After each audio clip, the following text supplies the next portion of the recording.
संसद जो सभी नेता हो या पब्लिक हो, उनकी मंदिर माना जाता है। आज उस संसद को बंद किया गया है। इस वजह से बागा जी ने मुझे बताए और ये देश की सेवा में मुझे आना पड़ा। कांग्रेस पार्टी गलत नीतियों के कारण हम यहाँ पर है। संसद का समय बर्बाद हो रहा है, पैसों को बर्बादी हो रही है। और क्या हो रही है? हम कांग्रेस अपने पापा को छुपाने के लिए संसद को नहीं चलने दे रही है। ये कांग्रेस देश का समय और पैसा दोनों बर्बाद हो रहा है।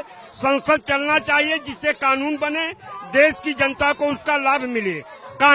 इसके लिए कांग्रेस दोषी है, उसके साथ जो भी रिलायंस में है सभी दोषी हैं। पार्लियामेंट चलना चाहिए, कानून बनना चाहिए। कांग्रेस वालों से सिर्फ ये सवाल करना चाहता हूं कि सिर्फ एक परिवार के अहंकार, भ्रष्टाचार और दुराचार को छुपाने के लिए पूरे संसद जो देश के विकास के लिए बनाई गई है उसको अवरुद्ध करना कहां तक उचित है? मैं पूछना चाहता हूं कि क्या उनके घर में भूखे नहीं है? क्या उन्हें गरीबों की फिक्र नहीं है इस वक्त? क्या अब उन दलितों की याद नहीं आती जिनके घर में राहुल गांधी खाना खाने का ड्रामा करते थे?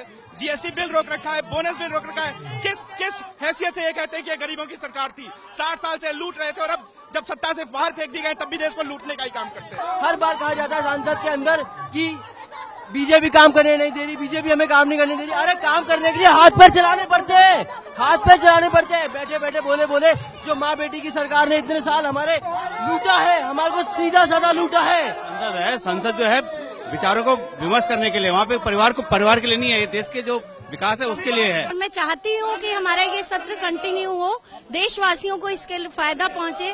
कांग्रेस ने अभी तक अपने गलत मंसूबों की वजह से इसको आगे नहीं आने दिया, जो कि बहुत ही गलत है। अगर सोनिया गांधी इतनी सच्ची है तो अगर वो कहती है, वो उसका बेटा कहता है ना कि I have full faith in the parliament and the judiciary, why doesn't he let the judiciary and parliament work? Congress ने जिस तरह से हमारी देश की लोकसभा को बंधक बना के रखा है, सिर्फ इस अपने जो व्यक्तिगत जो इनके खिलाफ जो जैसे नेशनल हेराल्ड केस है, इनमें इनको आरोपी बनाया गया है, तो ये जो उसमें फंसते दिखाई दे रहे हैं, तो एक तरह से ये उसको एक डील करना चाहते हैं सरकार के साथ कि भाई लोकसभा को हम जब चलने देंगे तब हमारे खिलाफ ये जो केस है, जो जांच है, उनको बंद कर दिया। तो ऐसा तो लोकतंत्र में हो नहीं सकता और ये लोकतंत्र को एक तरह से बंधक बनाने का कांग्रेस का प्रयास है।